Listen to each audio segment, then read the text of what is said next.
So we actually do end up with just those assignments in which, according to which there is no happy man if we negate this existentially quantified sentence. So the random reassignment really does a great job in ensuring that and making sure that certain equivalences hold.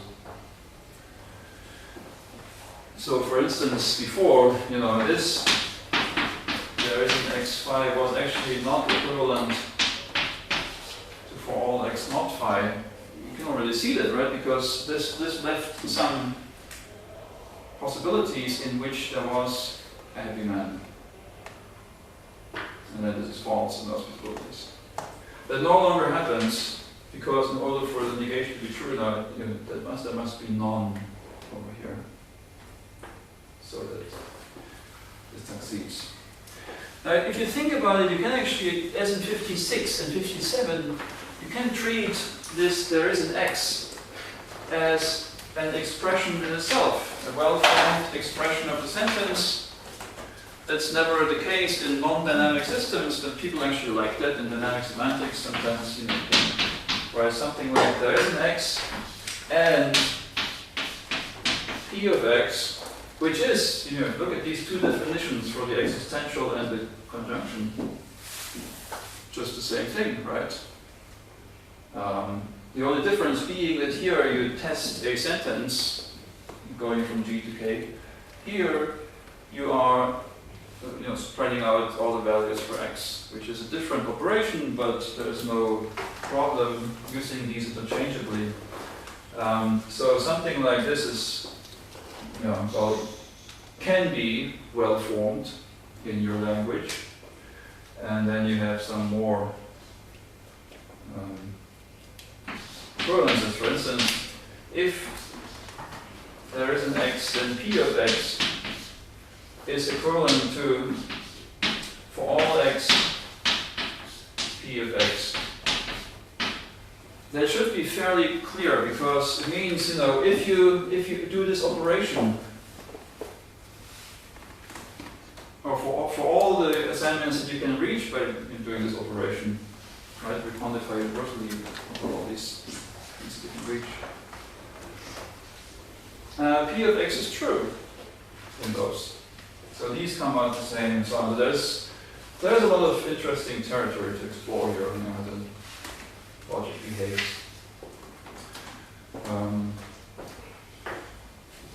Okay. I still have some, I'm not sure. So what is, let me just say something about these embeddings. So in what sense is this helpful in eliminating potential and phoric links, for example, in the scope of negation? I'd like to ask that equation, and that equation tells us that 55, in the 55, we also need the equation g is equal to h, I think. In 50, wait a second. Maybe it's possible. Wait, 55. Well, actually, I was wondering about it when I looked at it. I may have, mistyped this. I think you're right.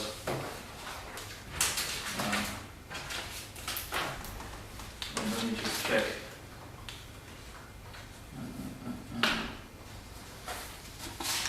My plan was to look during the lunch break and tell you whether it's yes, it has to be there. I was on the handout. I had to type in the paper. It is there. For the I didn't write the. But on the handout there is number 55, and there has to be a g equals h as well. Right. So really, the only thing that is not a subset of this identity relation is this. Here, the existential, and this if there is an existential. Okay, now if you run one of these sentences on an input context, we said, something like there is an x, p of x, basically proceeds in these two steps. First, you look at all of these assignments, and then you keep those where X actually has this property. Suppose H and K map X to some individual with this property, the others don't, so you are left with these two variable assignments as your output from G before there, right? Okay. And in the output context now, which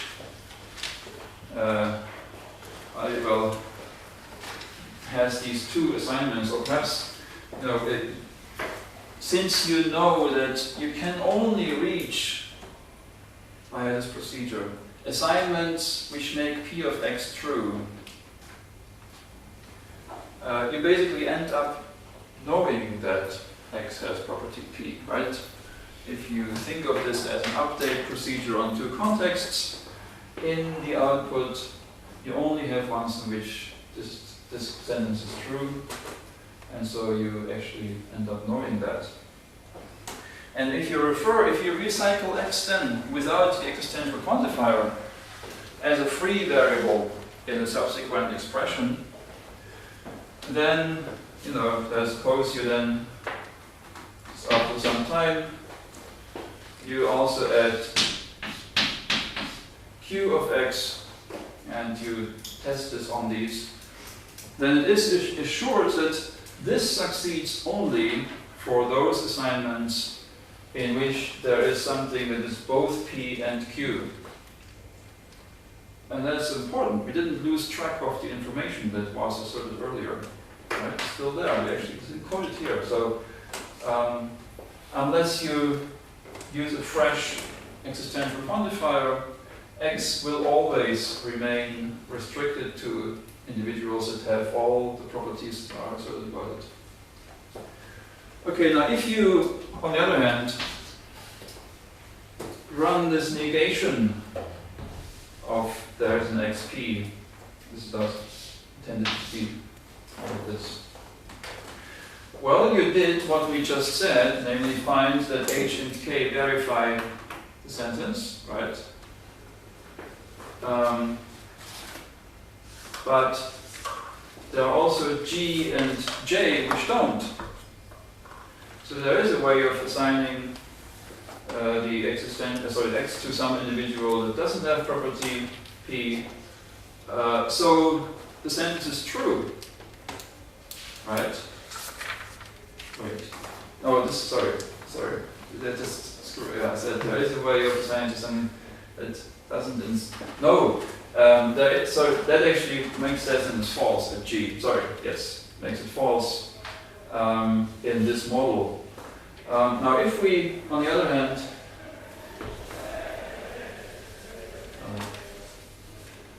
if we have one where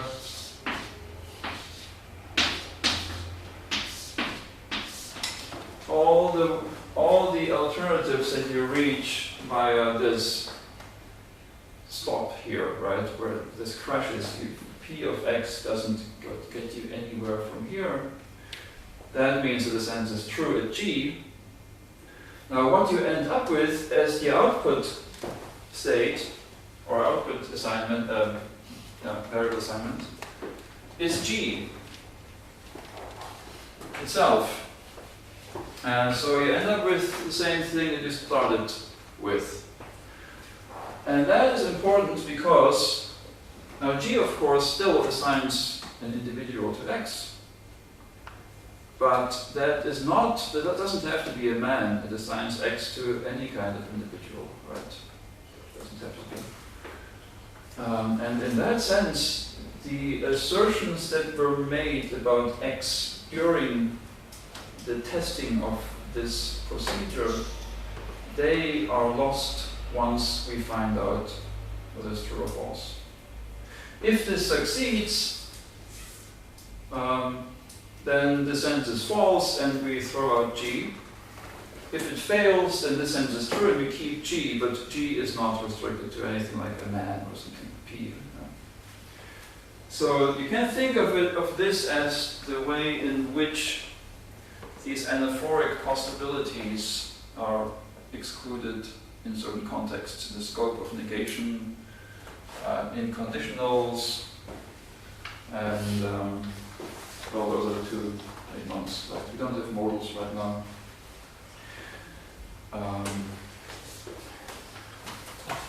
So that is, in this system, basically how it works.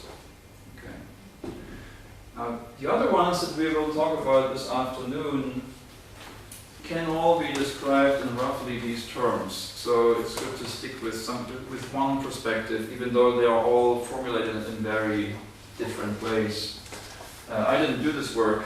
They did, Brenda and Stockhoff, they did draw a few comparisons that are very useful. So we'll see who else has done something important in this area. The main conclusion, though, will be that now that we have all this basic apparatus available, the various implementations are all pretty much the same. So there is not much difference between different versions of this dynamic semantics. But I think we should show that rather than just take it at, take my word for it, because you still encounter all kinds of different papers written in different frameworks, and so you need to be able to move swiftly between different theoretical frameworks. So this afternoon, that's what I want to achieve this afternoon, that we see at what level these various versions are really the same. Okay, I don't know, we lost half? Yeah, sorry, questions. Okay, so, for example, when we have a negation, negative sentence, there is no change in assignment function, right? Right. So there is no change in the world, but it's against our intuition. Well, that's because we actually haven't talked here about operating on contexts.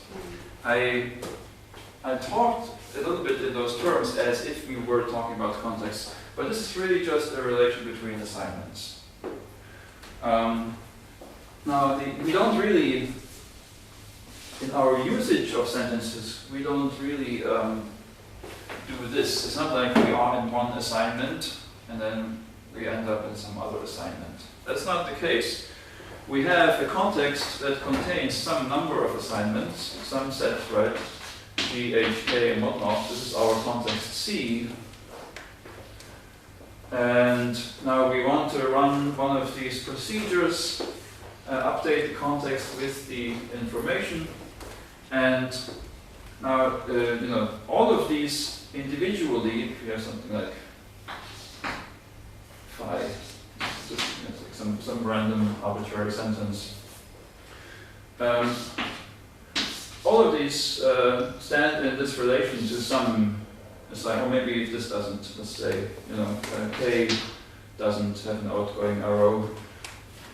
So we end up with these two, G and H.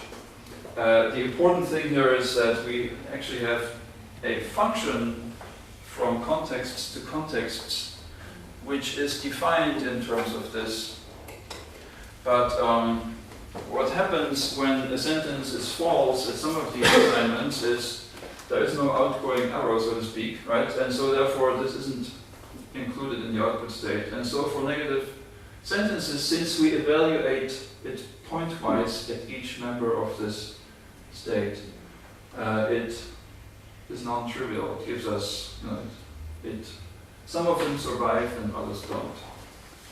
But to see this, you're right, to see this you actually have to take this step back and talk in terms of contexts again.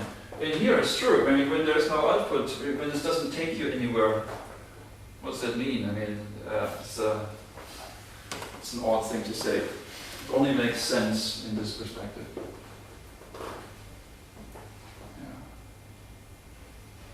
Any other questions?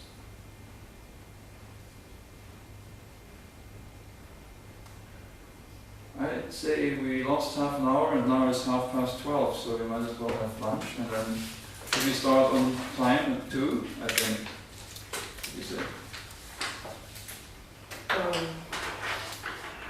I'd rather start at 2:30. Okay. And like 4:30. It's fine with me. Okay, 2:30 then. Yeah.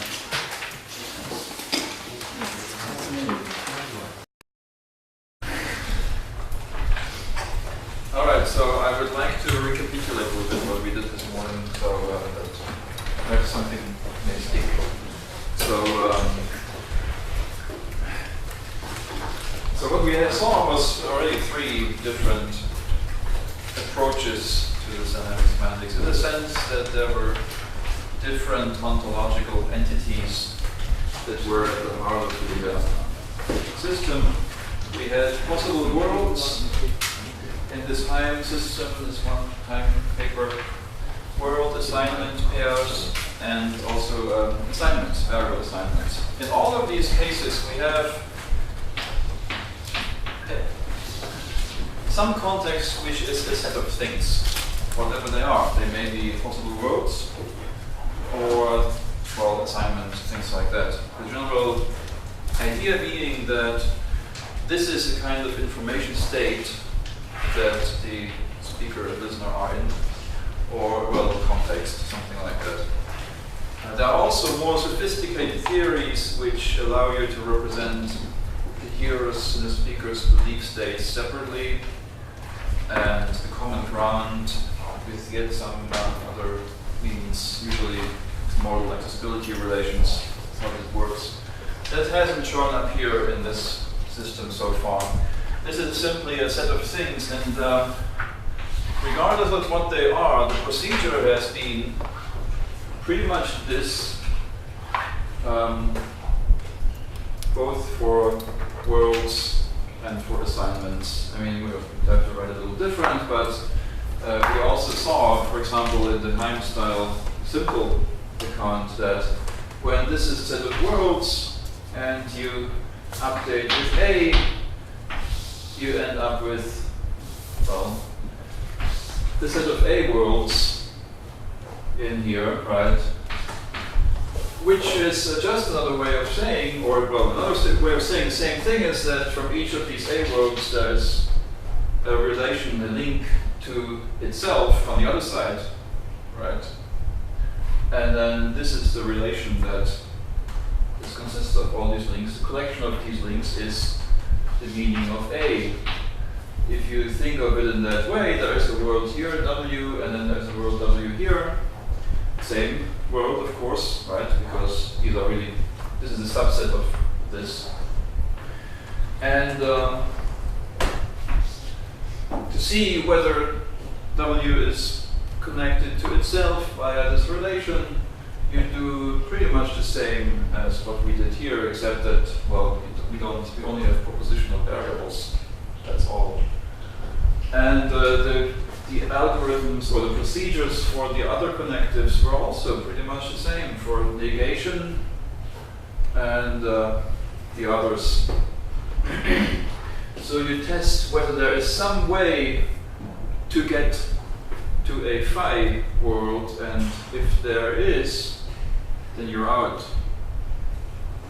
in Heim's system as well as this, for instance. Right?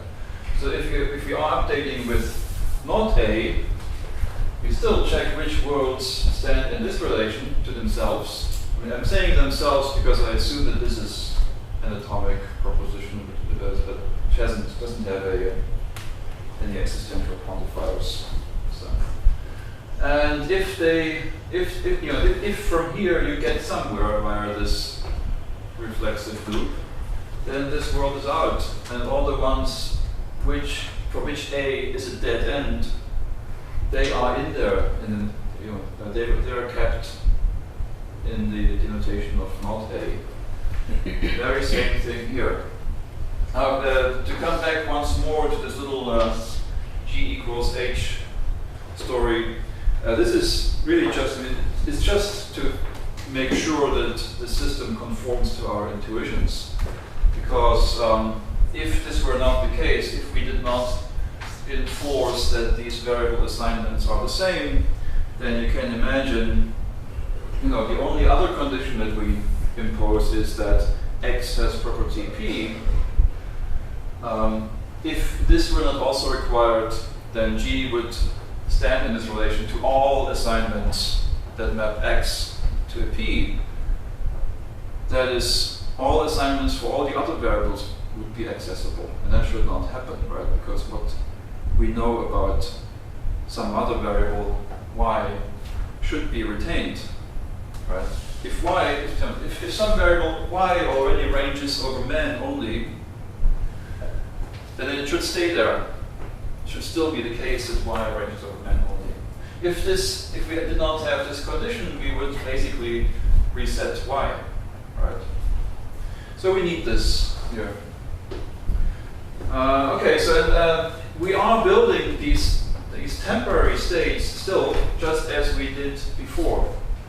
For the negation and also for the conditional, here we look at all the assignments that we can reach via phi, and all of them must also have some way to get psi to be true. This is the same. You can check that. If you think of it in terms of sets and translate this relation between the points in this set to a function between these sets of things, it comes out to the same thing. It's all the assignments such that if they make phi true, they must make psi true. That is, again, material conditional. So this is the same regardless of whether we are talking about possible worlds or assignments or world assignment pairs. And that is really the most important intuition that you need to keep in mind about dynamic semantics. So it's always a sort of point-wise evaluation of something. So far, at least, it has been always this point-wise evaluation. When we talk about models tomorrow, we'll see that there's a lot of debate. Well, we won't actually read about the debate, but I will say a little bit about that.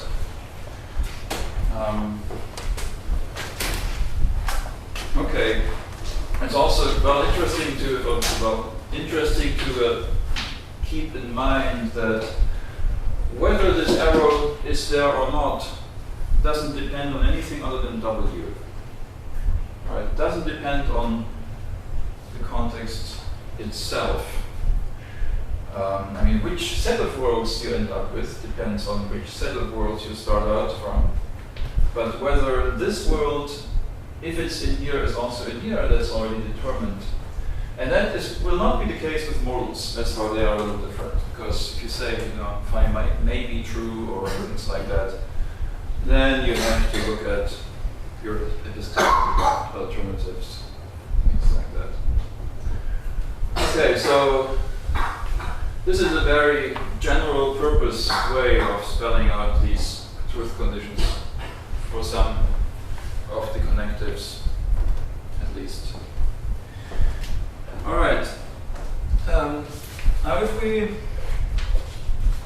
go on and look at two more of these systems, namely Heim's other theory and Kamp's discourse representation theory, they look very different. That's why you have to work through them at least once, just to see what they're like. And as I said before, we will actually notice that they come down to pretty much the same thing. Okay, Heim 1983A, that is a paper titled File Change Semantics and the Familiarity Theory of Definiteness. Okay, so what is that about? The familiarity theory of definiteness captures one aspect of the felicity conditions of definite noun phrases, like the student, the car, that sort of thing. Namely, that the referent of this noun phrase has to have been introduced somehow into the context, either through some prior assertion with an indefinite, for instance. We saw these cases. John has a car, it is black, that sort of thing. The car is black. Or perhaps it's simply there because we all know that there is this reference. For example, I can refer to the Kyoto Tower, and we all know that there is one. So, and indefinites don't have that presupposition. In fact, they have the opposite presupposition, namely that what is introduced is new, hasn't been introduced so far. That's why you can say a woman and a man entered the room. The man was short. That means one thing. And a woman and a man entered the room. A man was short means something else. It's very odd to think that the second man should be the same as the first man. It's just doesn't really work that way. So indefinites introduce new discourse reference. Okay, now in this theory, this file change semantics, as it's called, there's, I find, some kind of contradiction in there between the metaphor that we are asked to imagine for the underlying intuition about what's going on and the formalization. We'll see why that is, because on the top of page 17, you see these boxes, these changing boxes there. So we are asked to imagine, I remember in the 80s, there were no personal computers, so we're asked to imagine a file drawer with file cards, and you can go through them and look up stuff about, say, books in the library or patients in your doctor's office. And this box, this file, is filled by, well, putting in new cards and occasionally writing something on them when there is something to be added. And so her idea was that we should think of these discourse references in the same way, metaphorically. Something like that is going on in our heads. This is already what Kaufmann basically said in his 69 paper, right? We set up these hooks on which we can hang further information, right? And so here, a woman catches a cat, it scratches her. We have first in 58a the introduction of a new file card, right? This X1, this corresponds to a new individual, of whom we know that it's a woman. It says X1 is woman. I didn't put those variables everywhere. Next is the cat is indefinite, so we introduce a second file card and write on that it's a cat, X2. And then, well, it and her, and it scratches her, they of course have to be somehow linked up with things before, right? Because they're pronouns and they require familiarity as well. It's not only about definite noun phrases. And here the disambiguation is easy because we have gender features, right? One is neutral, the other is feminine, and so we end up with this 58D where we have recorded on each of these cards the full, complete information that has been introduced. That is, we get for X1 that X1 catches X2, and at the same time, on the card for X2, we record that X2 is called by X1, and so on. Not everyone does it this way. Some people assume that it's more like a relational database kind of thing, but we don't have to discuss all these details, right? But you can, computer scientists or logicians may know what the differences are. Anyway, so that's the intuition. And now the logic is quite different from what I just said. At least I find that it's very disconnected from the intuitive motivation. The file F has these two parts, the domain and the satisfaction set. The domain is simply a set of discourse reference. And they may be, well, things like x and y and so on. Right. Or they could also be natural numbers again, as before. This time, however, this domain of the file is not already full, as it were. That is, before we saw that all these natural numbers are already there, right, for the assignments. All the assignments are totally spelled out. Here now, in this theory, we start with the empty set. At the beginning of the discourse, out of the blue, the domain is empty. No discourse referent has yet been activated, so to speak. And so the domain grows, and whenever we encounter an indefinite, we tend to put in a new discourse referent. The satisfaction set is, again, a set of assignment functions. Now here in this particular theory, and in this version of the theory, there is no world parameter. So in that sense, it's actually pretty much like dynamic predicate logic here.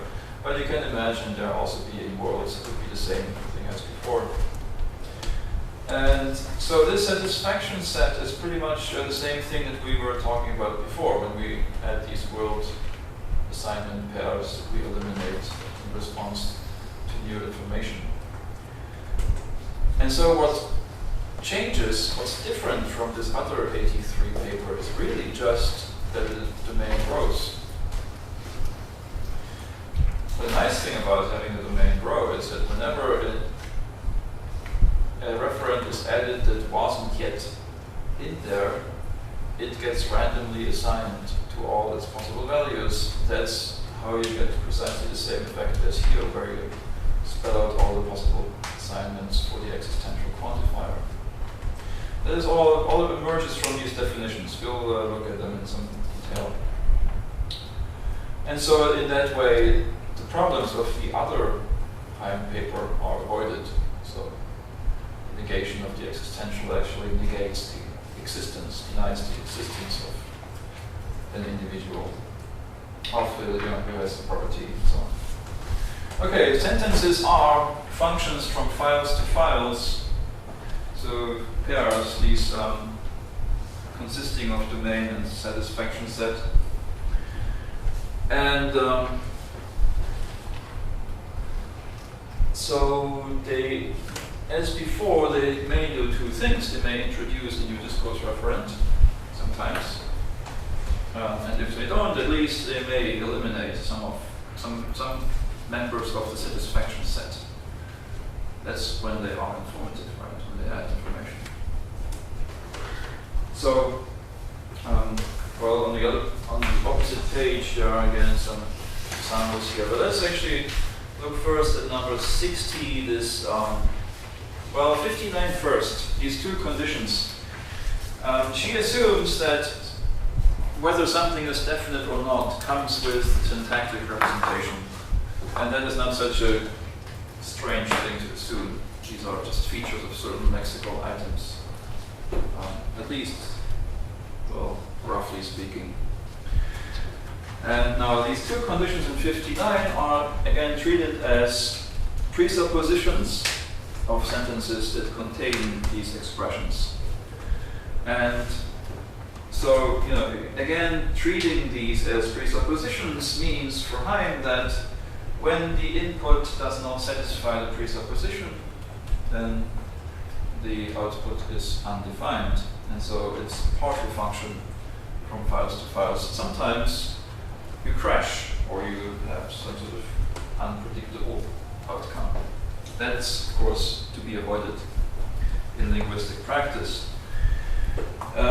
So, yeah, for indefinites, they must not yet be in the domain, the referent corresponding to them, and for definites, it must already be in the domain.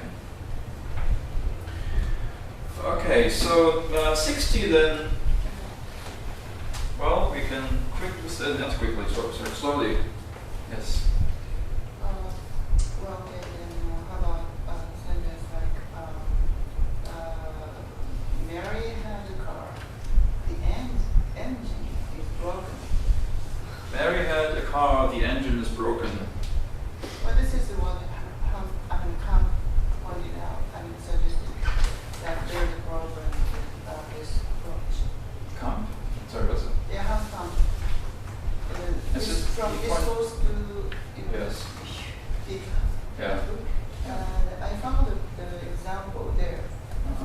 What did you say about that? Well, the Mary has a car, it's okay.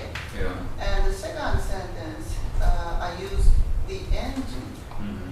But you said when we use a definite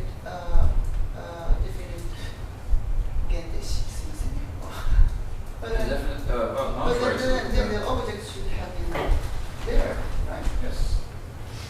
Yeah, that is a counterexample. It's true. Yes, it's called a bridging example.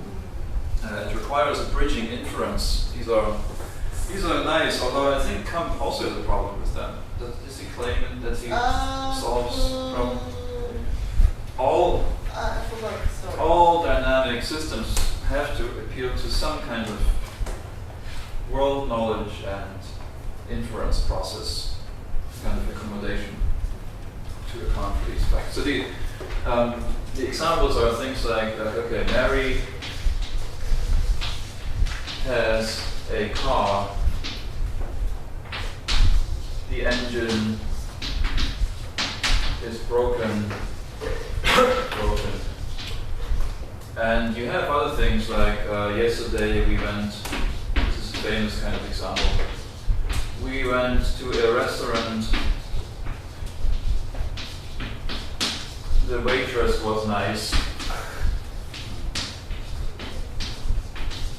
and so on. So there are many similar examples, and you can see that, well, at least these two have something in common, namely that there is kind of a prototypical image of what the car is like. So knowing that there's a car already brings with it all sorts of parts that it has, and so we can refer to them even though they haven't been explicitly introduced.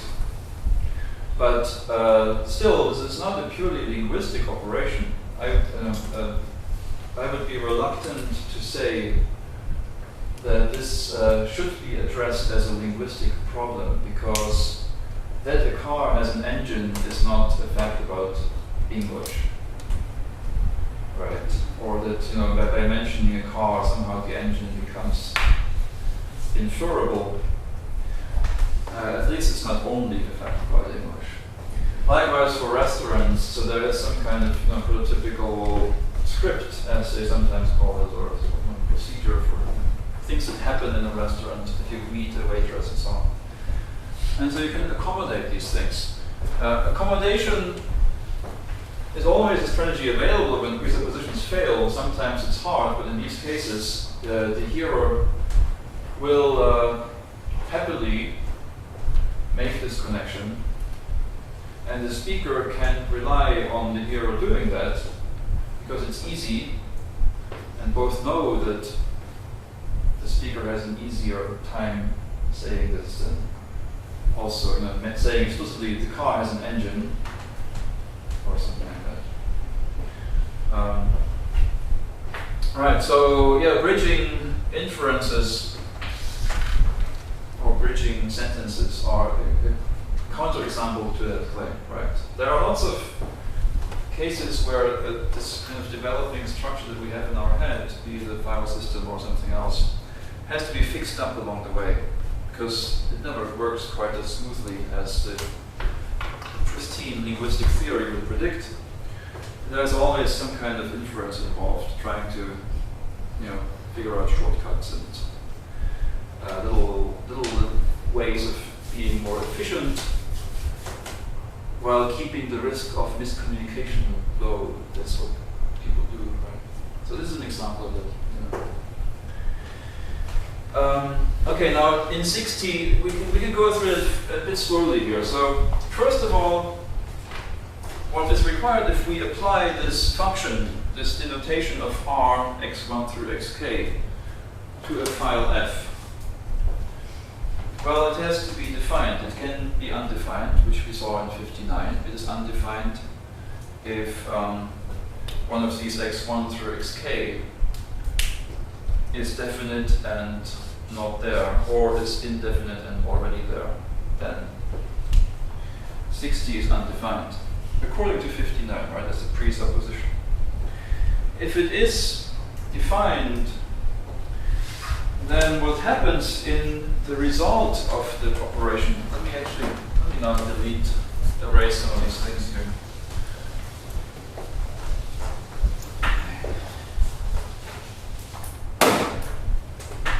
What happens as a result is that the domain now includes the mentioned reference, and you see that we have this R, let me just say x1 as a special case, it's the easiest one, right? So this is a function applied to the input f, and it is again a file, it's something like an f prime, right? So this is our new f prime. So it too has a domain and a satisfaction set. Now we are asked, we're told what those are.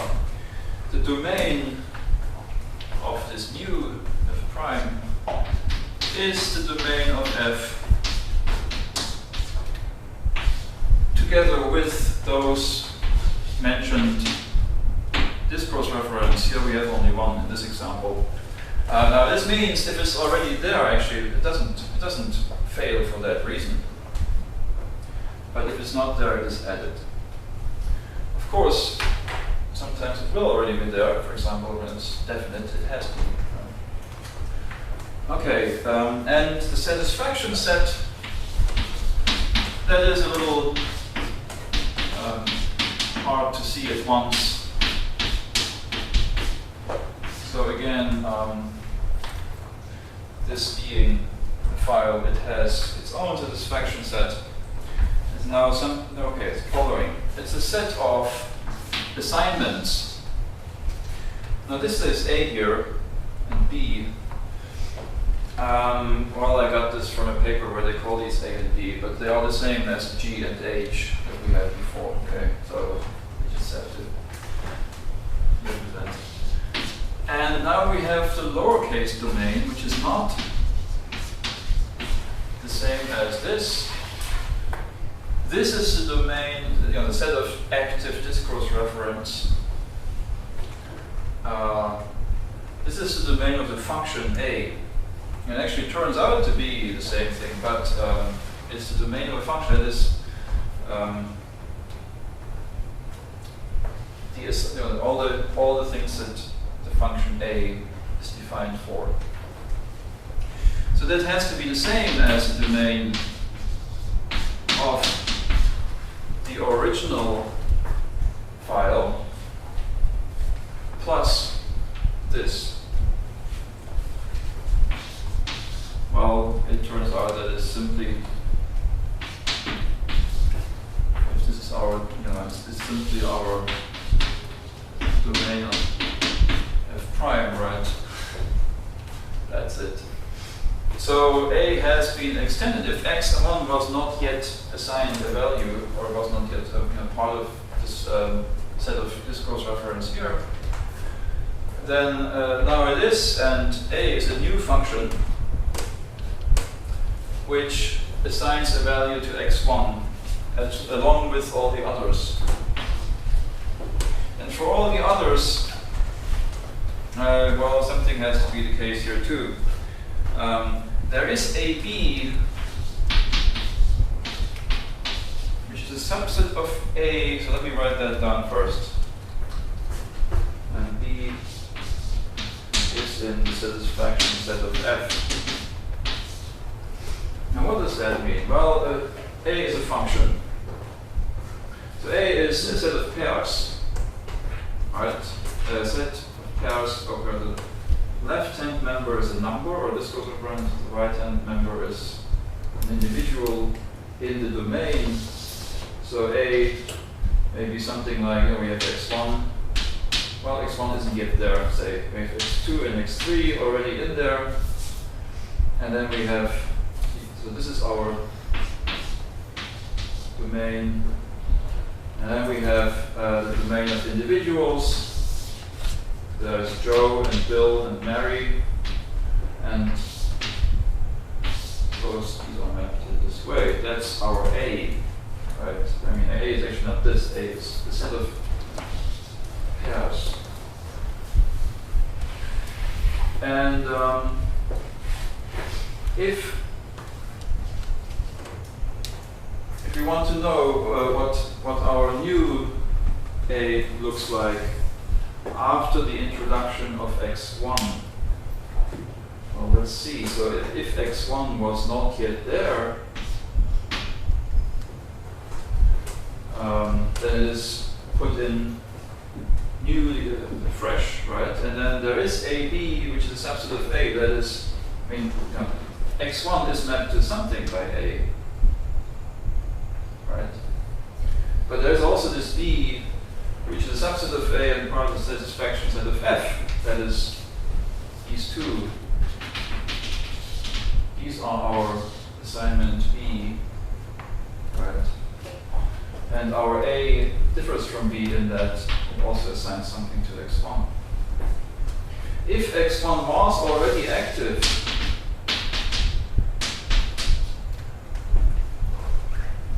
then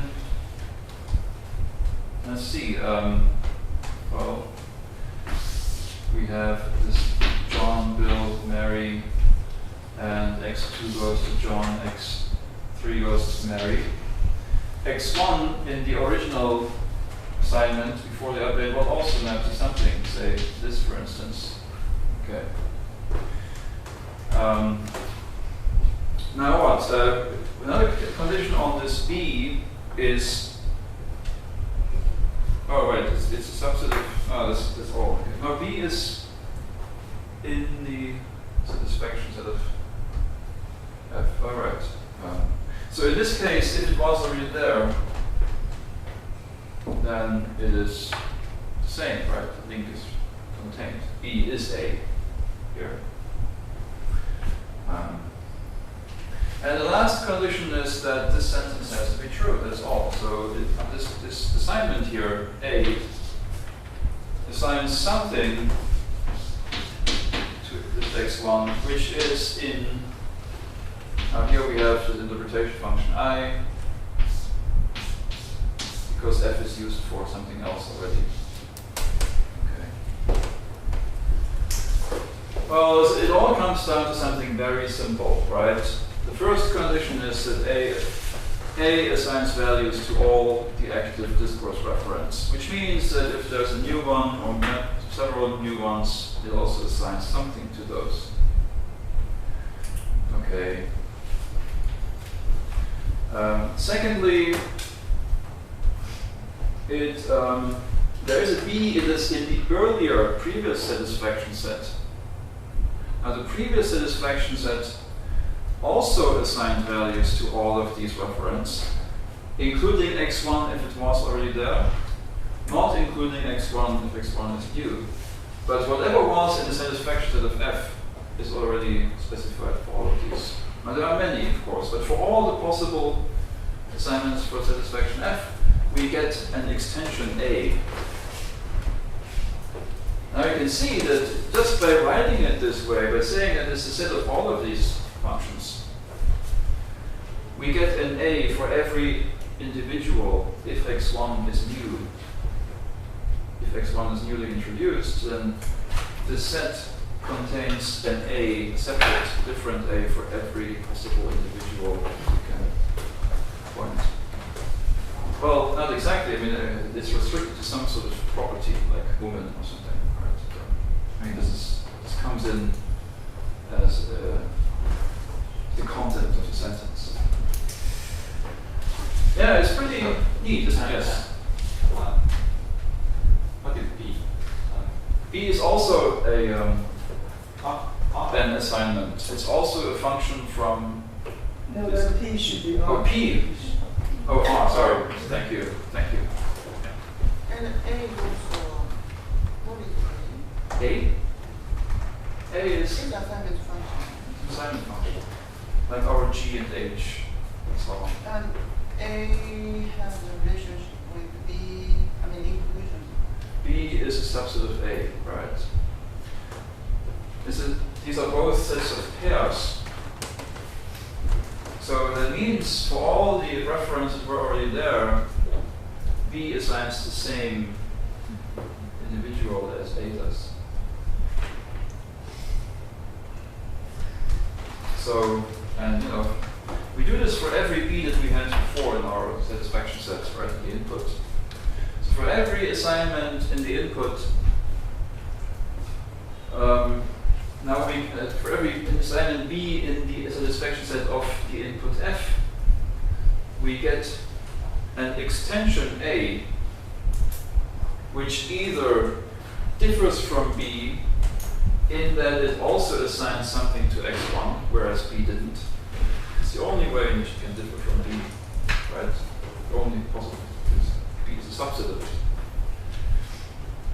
Or in that A actually is B. If x1 was already there, then the domain doesn't grow and the function has to be the same. But if the domain grows, then we get as many A's for each of these prior assignments. We get as many A's as there are individuals with this property. That's the random assignment, how it comes in. It is pretty neat, right? Sorry, sometimes I just say that. Chalk. Okay, yeah, well, this definition is a little hard to read, I think, so that's why I wanted to step through it very slowly, but it should be, at least when you look at it now at home, you should be able to recreate the interpretation, I hope. We have an example on the next page. If you assume that the set of individuals is this A, B, C, D, those are all the individuals available. And well, we have notations for some of these words like woman and cat, catch and scratch. So you see that A catches C, so there is a woman who catches a cat. There's also a cat who catches the other cat, C and D. And C scratches A, so a cat scratches a woman. So this whole thing should come out true, right? We should be able to build a file that is true, that is not contradictory, not empty. So how we do this? We start with this empty file. No discourse referent active and no assignment, of course. And if there is no discourse referent, there is no. The function is empty, right? Maybe that is the one, but it's the empty set. And as soon as the woman is introduced, I'm looking at the example that is on the previous page. There must be some place where there's an example. A woman catches a cat, it scratches her. Oh, right, 58 on the previous page. That's it, 58.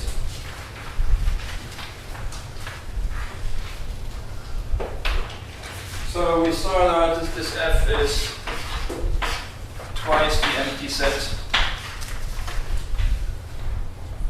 And now we apply the woman. We apply woman to x1, not a woman. This is already kind of a translation of a woman. It's no longer the syntactic object. It's kind of the logical representation. Well, this matches what we had here. So this is what we need to know now. And of course, I started too far on the left, so let me do this again. So we have woman x1. This is our new f prime, the new file, and its domain is this, which is very easy in this case. It's simply a set containing x1. The empty set together with this. And the satisfaction set of that thing, very same here, right, is, okay, set of assignments A such that the domain of those assignments arguments is the domain of the file. So domain of the file together with this, right? It's a new file, the domain of the output file. That is, it's x1. Singly set x1. And now this is trivial. There is a B that's a subset of A, and was in the satisfaction set earlier. Well, the empty set is a subset of A, so that's okay. And this assignment A assigns something to x1, which is a woman.